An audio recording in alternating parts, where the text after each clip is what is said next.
Gue kan asing banget kalau orang-orang bilang kayak Swallow indie rock. Gue dikasih referensian indie rock juga kayaknya kok beda ya gitu. Pada akhirnya ada lucu-lucuan dari anak-anak Bogor, ini emang Andi Rock namanya. Andi itu namanya Waidam. Jadi Andi Rock itu lucu-lucuan di Bogor tuh. Andi Rock jadinya bukan indie rock lagi.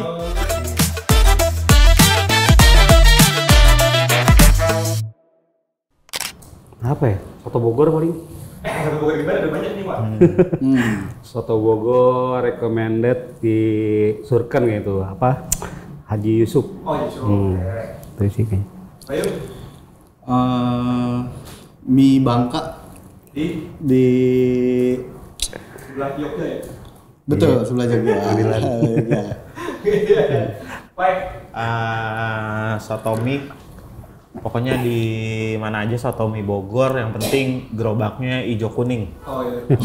Enak ya. Sama ini Iya, Pak, yang penting itu. sama kroketnya yang panjang. Iya, biasanya kalau gerobaknya udah hijau kuning, kroketnya garing, kuahnya enak. Mungkin apa ya, Bogor kota kecil, terus apa ya, warga bandnya itu nggak kalau gue lihat sih nggak banyak juga, terus apa pelaku ininya kayaknya Orangnya itu lagi itu lagi gitu. Masih ketemu temenan lah. Iya, Temenan masih di situ. dari dulu selalu seperti itu, terus entah kenapa gitu jadi ya karena kekurangan itu, tapi justru jadi bikin solid gitu jadinya. Kayaknya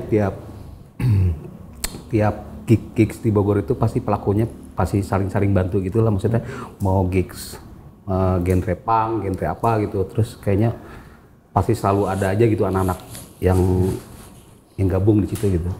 Terus apa ya, iya karena itu sih mungkin. Iya, karena kota kecil, anak-anaknya ya masih temenan juga gitu.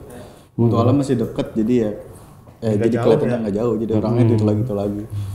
Dan tempat produksian juga kayak di situ lagi gitu. Iya, terus udah beberapa tahun belakang nih kita kebetulan kayak tempat produksi untuk studio rekaman gitu lagi mumpuni gitu, ada tempat, terus udah gitu yang punyanya teman dekat juga gitu, dikasih kemudahan lah, akses untuk recording, terus untuk record label pun nggak mesti harus kemana-mana, kayak di lokal sendiri pun udah cukup bisa ngebantu gitu. Ekosistem lagi bagus lah di Bogor untuk lagi beberapa tahun ini. Itu kali ya. Iya. Iya itu juga bisa jadi sih kan kalau di studio gitu yang ngoperate-nya apalagi Denol gitu. Apalagi dia kayak udah kayak punya pakam sendiri aja gitu, kayaknya treatmentnya anak-anak itu kayak gini gitu. Terus tapi entah kenapa tuh banyak yang bilang juga sih outputnya tiap band itu kayak lumayan mirip gitu. Ya. Karena dari Wadenolnya ya udah jadi Wadenol juga ketika ngoperate nggak 100% ngikut, jadi kadang lebih sering ngasih masukan. Iya, dia punya ibaratnya punya pandangan egonya gitu. sendiri gitu dia. Terus anak-anak ngebebasin juga gitu. Jadi kalau ya terserah lah mau lo apain gitu, yang penting yang penting hasilnya bagus gitu. Ya udah. Terus nggak tahu kenapa sih emang selalu seperti itu emang. Kadang-kadang di sound bassnya mirip lah, sound drumnya. Biasanya sound drum sih yang mirip.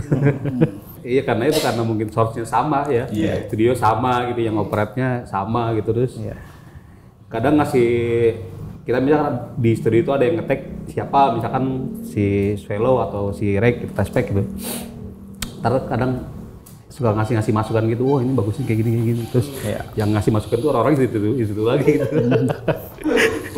Iya. Oh itu sama jadinya. Iya. Kurang lebih kayak gitulah.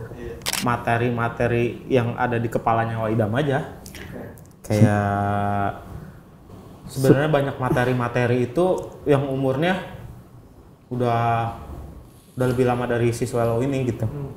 Ada beberapa materi yang ngambil dari materinya Red Voltus, bandnya Waidam yang dulu. Terus ada juga beberapa lagu yang ketika udah beres rekaman, ini tadinya mau jadi lagu The Kuda ya, Woy? Iya. Ada yang tadinya mau jadi lagu The Kuda, tapi kayak jeruk itu, lagu jeruk itu tadinya chord buat The Kuda tuh. Iya. buat di kuda kayaknya masih kurang cepat ya. Akhirnya udah dah pakainya di swallow gitu-gitu sih. Kayak gitu. Jadi semuanya awalnya emang ini materi yang Waidam yang dia bikin kayaknya nggak cocok dengan proyekan yang lainnya gitu. Disimpan. Akhirnya nemuin orang-orangnya, jadilah si Swallow. Sebenarnya itu juga sih Pak, pandemi tuh gabut aja jadi kan nggak ada gigs, udah gitu kebetulan studio itu tempat nongkrongan anak gitu, terus apa ya udah ngumpul di situ, terus jarang ada yang ngajak main, ya udah jadi tiba-tiba aja gitu. Ditambah lagi waktu itu, kalau gua ketriggernya gara-gara si Tespek sama si Rex sih. Ketika si Tespek kan waktu itu pas gua rilis sama si Tramakton Record, wah kayaknya bakal seru lagi nih musik-musik apa model-model indie rock kayak gini, terus ya udahlah kebetulan gue ada materi-materi lama si Red Wall, terus gue jadiin aja iseng-iseng, awalnya iseng-iseng sih, terus nggak kepikiran mau di publish sama mau gimana gitu, malah tadi nggak ada vokal sama sekali, cuman musik aja gitu, mau biar ngeramein sih. Kebetulan si Tramakton itu masih belum banyak katalog katalog rilisannya gitu, buat nambah-nambah aja. Keterusan jadinya ya udah ngajak Bayu lah. Nggak gimana sih. Boleh kita emang benar-benar santai sih, jadi kayak dari awal pun nggak ada tujuan target atau mau ngapain gitu, yang penting mah ya udah fokus di bikin lagu, ngerilis gitu. Terus kan kalau masalah kita diajak manggung atau gimana, gua sih jujur nggak terlalu mikirin gitu. Ya udah maksudnya sebebas itu sih kalau si Swallow, jadinya nggak pernah itu. Kebetulan aja maksudnya dapat circle lingkungannya bagus gitu, jadinya ya udah rezekinya dari situ, jadi diajak main lah gitu. Malah lagi awal tuh pas ketika si album Karet rilis tuh, itu kan materi gue yang ngetek itu gue sama Opaya doang berdua tuh. Jadi Bayu yang Miska, Abo itu nggak pernah jamming bareng gitu. Jadi malah yang parah tuh Miska sama si Abo tuh nggak tahu chordnya sama sekali. Jadi ketika dapat ajakan main, bingung gitu kan, ini gimana ntar ya main. Malah ngulik materi sendiri. Iya karena kitanya apa nggak ada apa ya, ngeband itu emang bukan buat manggung tadinya, buat rekaman aja. Ya udah kita rekaman aja, rilis udah bodo amat deh. Tapi nggak tahu kenapa tuh ada aja yang ngajak main gitu. Dari situ udah mulai serius. Kalau gua mungkin fokus di musik aja. Kalau lihat kan ke Bayu, tapi paling si Bayu suka request gitu, Dam lu mau temanya apa nih lagunya? Lah apa ada Bay? Terus kadang lu ada cerita apa Dam, kayak yang Serangga tuh, gue ada kocak Bay, kemarin pas gue lagi tidur di toko nih, pagi-pagi kaki gue bengkak gitu, terus wah bikin judul Serangga kali ya, kayaknya kocak. Terus ya udah, kalau lirik sih Bayu gue nggak tahu tuh. Iya, biasanya sih gue ngelihat denger materinya dari Idam dulu. Nih gue ada materi kayak gini-gini. Terus kayak bayangin apa ya yang moodnya kayak gimana ya. Kayak Serangga itu kan kayak wah kayaknya kayak sempat ada obrolan kayaknya nih ini lagunya udah agak low ya daripada yang lain, kayak wah kayaknya mesti ada lirik yang ceritanya agak beda gitu dari yang lain. Tapi treatmentnya emang selalu seperti itu sih. Jadi sama. Gimana ya? Jadi tema-temanya itu emang dicari yang nggak biasa dulu gitu. Maksudnya sebenarnya kalau gue ngerasa sih musiknya udah biasa gitu.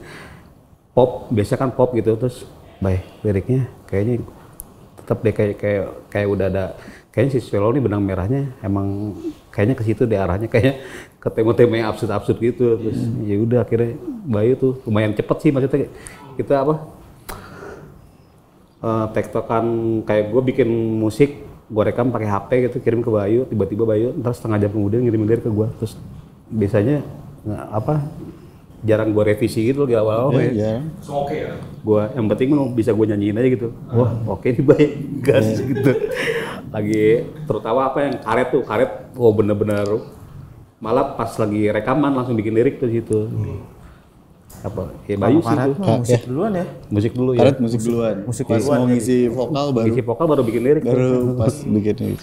Terus tadinya kan mau lirik bahasa Inggris gitu, terus nggak usah lah kayak Indonesia aja deh. Terus udah lirik mah kayaknya nyantek ini aja, vibe-nya Bin Harlan rumah sakit, udah PS udah ke situ aja dah.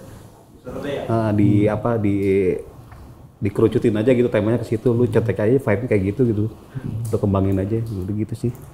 Tema menyusul. Temanya menyusul.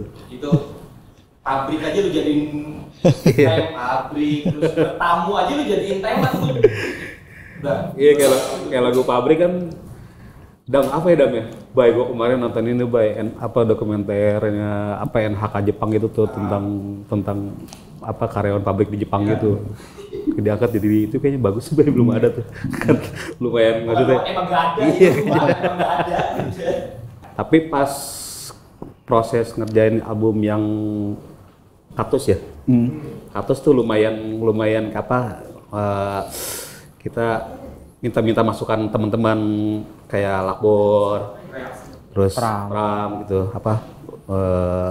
lumayan direvisi lah lirik-liriknya Bayu gitu. Kita coba ngelibatin lebih banyak orang gitu ya buat cari kayaknya mungkin dari ada pandangan yang lain bisa dibikin lebih oke gitu. Sudut pandang lain kali ya. Iya, dari sudut pandang lain. Jadi dari tiga-tiganya tuh karet Kaktus pasang flow-nya tuh selalu dari musik dulu nih. Dari musik, cuman ketika dipasang sama di Kaktus lebih propernya karena di workshopin. Kita bikin workshop, terus udah gitu ada proses demo dulu, sama pas pembuatan lirik juga ya. Ya pas pembuatan lirik ya. kita bareng-bareng. Kalau karet tuh bener-bener Karet lumayan niat gitu. Bedanya Kaktus sama pasang tuh lebih proper dari karet. Karet itu yang paling pertama ya? Yang pertama. Kenapa Kaktus Tadinya Kaktus. Tadi Kaktus. Dari gitu tiba-tiba Tipo gitu di Bayu di grup. Nggak tahu pokoknya tiba-tiba kok Kaktus ya. Terus ya udah emang tadinya sempat hampir mau diganti juga sih yang Kaktus karena terlalu awalnya tuh ini. Kaktus kita cuman ngerasa kayak Kaktus dekat dengan si Sastro ya katanya. Wah, Sastro banget nih udah gitu. Terus ternyata gue ngetiknya tuh Kaktus. Jadi anak-anak mikir emang judulnya Kaktus kali. Udah gitu sosok nyari gitu si Miska tuh apa filosofis gitu cari. Wah, bagusnya artinya gitu. Ya udah. Iya ternyata emang Sunda ya. Ternyata ada bahasa Sundanya Kaktus. Ininya bahasa Sunda gitu. Penyebutan kaktus di Sunda tuh Kaktus.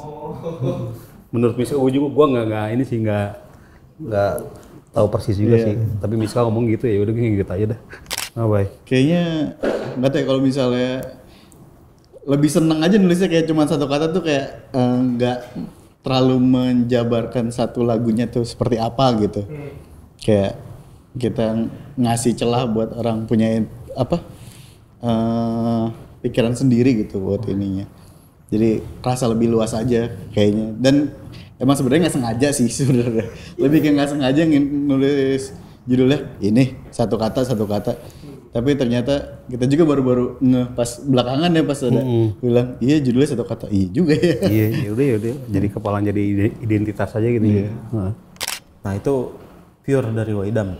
Kalau udah apa ya? Tahu dia terlewat gitu. Sebenarnya mirip ketika gue bikin lagu Penjara sih. Gue bikin lagu itu emang kayak bentuk tribut gue untuk Bin Harlan karena gue ngefans sama dia gitu. Terus kayaknya gue pengen bikin banget nih bikin lagu buat Bin Harlan tapi yang bawain Swelo gitu. Terus gue tawarin gue ke Bang Harlan, Bang mau collab gak di Swelo ngisi lagu. Wow, oke Dam. Gak tau kenapa tuh prosesnya itu cepat banget gitu. Gua ngirim musik gitar tiba-tiba setengah jam itu kayaknya langsung ngirim lirik tuh. Lagi bagus banget tuh. Gua kirim ke anak. Ini liriknya begini nih. Kacau gila, kaliber itu beda gitu. Ya udah gitu terus dan lucunya itu ngeteknya itu karena Harlan waktu itu lagi di Belanda. Nah, ini gimana cara ngeteknya ya, tapi ya udah akhirnya coba aja Bang pakai HP deh. Jadi gini voice note gitu.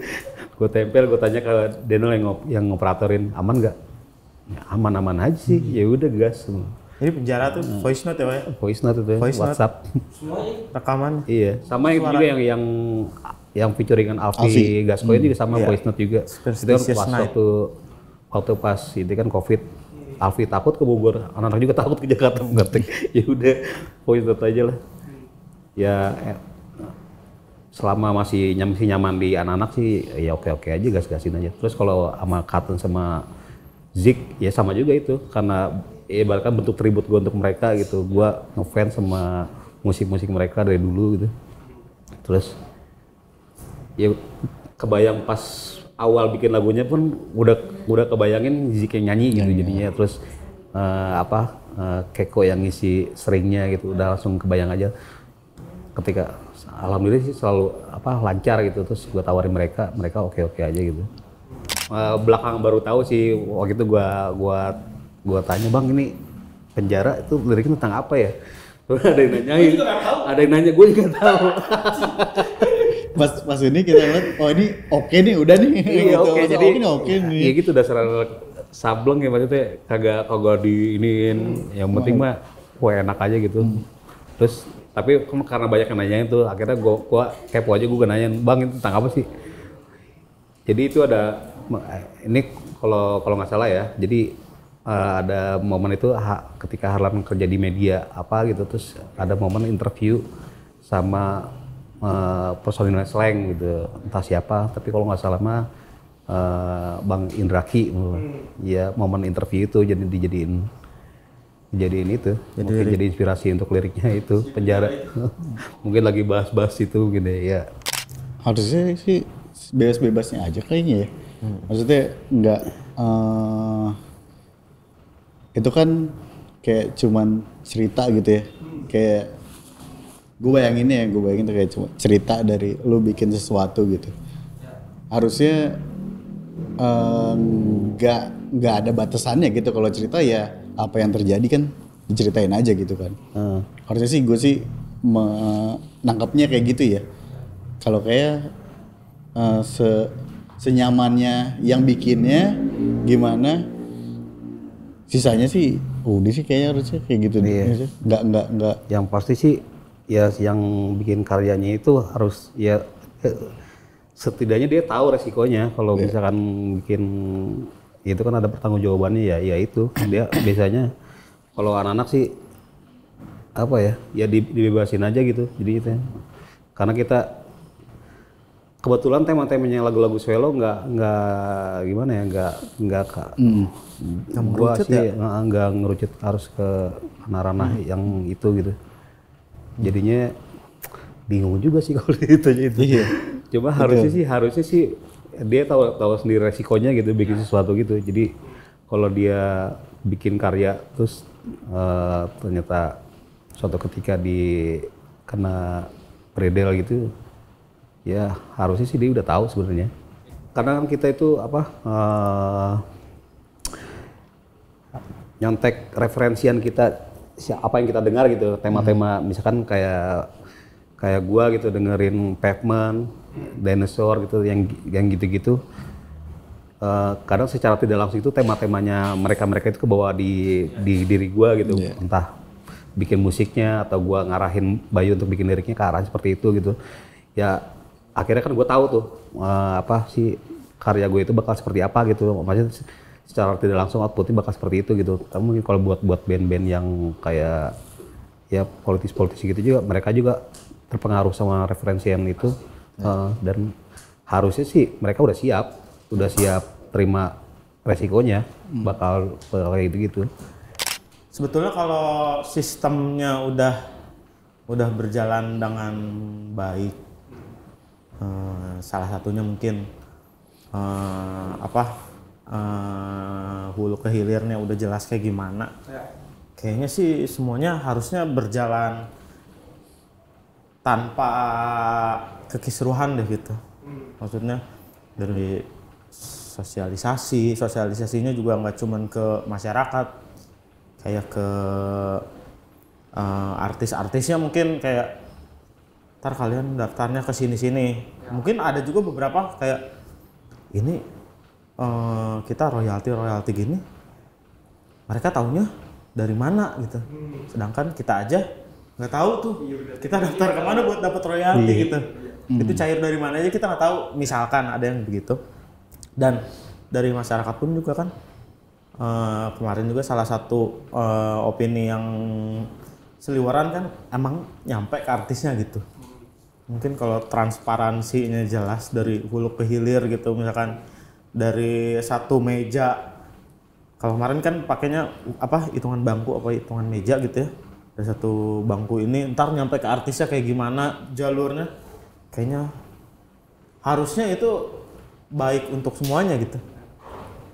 Kalau dari gue sih gitu, kalau sistemnya udah oke gitu ya, dan katanya untuk kesejahteraan si artis atau musisinya sih harusnya oke. Dan yang ditarik royalti juga kayaknya oke aja. Misalkan kita mainin lagu terus ada juga kan katanya artisnya sendiri harus bayar gitu. Kalau itu sampai ke artisnya lagi ya udah nggak apa-apa juga sih katanya. Kalau ternyata di tengah jalan, nah ini kemana nih? Nah itu ya, itu sih sebenarnya yang bikin kisruh. Gue juga kan main di kafe gitu ya. Gue juga kesehariannya main di kafe-kafe, di bar gitu. Karena ya itu, ini nyampe gak nih? Dan jujur aja gara-gara kisruh-kisruh kemarin agak terdampak juga nih. Agak terdampak juga untuk musisi-musisi yang main-main di kafe atau di bar gitu. Apa ya? Musik Swallow kayaknya ini ada lucu-lucuan juga. Kalau dari gue pribadi aja, gue kan asing banget kalau orang-orang bilang kayak Swallow indie rock. Gue dikasih referensian indie rock juga kayaknya kok beda ya gitu. Pada akhirnya ada lucu-lucuan dari anak-anak Bogor. Ini emang Andi Rock namanya. Andi itu namanya Waidam. Jadi Andi Rock itu lucu-lucuan di Bogor tuh. Andi Rock jadinya bukan indie rock lagi. Iya. Tuh ngeselin lagi anjing. Bikin hashtag. Itu baju dulu gua tuh. Bagus sih. Kalau band Andi Rock. Bagus tuh baju dulu gua. Apa jadi kiblatnya nih? Oh, Pak. Nggak jelas Swallow aja kiblatnya. Jadi kita maksudnya kalau dari gua sendiri gitu, gua band-band Amrik indie rock doyan, 90s Inggrisan doyan gitu. Ya apa aja sih, tapi nggak tahu kenapa temanya mungkin band-band 90s ya, yang pasti ya band alternatif gitu. Terus ya yang tahu-tahu aja lah pokoknya kadang setuju. Karena biasanya makanya pendengar Swallow tuh biasanya umurnya ketahuan tuh kalau itu mah. Wah, larinya ke sini gitu. Ya kalau yang buat yang pendengar baru ya terserah lo maunya nggambarin Swallow-nya kiblat mau kemana, soalnya gue sendiri bingung gitu, gak jelas. Film bebas. Oh. Kalau gue itulah Memento, Penjelajah Waktu. Baik. Gua apa lagi? Apa ya? Di sana. Lord of the Ring 3 Serangga. Iya bener lagi. Sama kayak juga. Boleh juga masuk ya. Pak Indonesia Pak ya? Apa ya? Indonesia. Apa ya? Nyali kali Dilan. Merah putih. Nyali kali buat film Dilan. Merah putih. Keluar.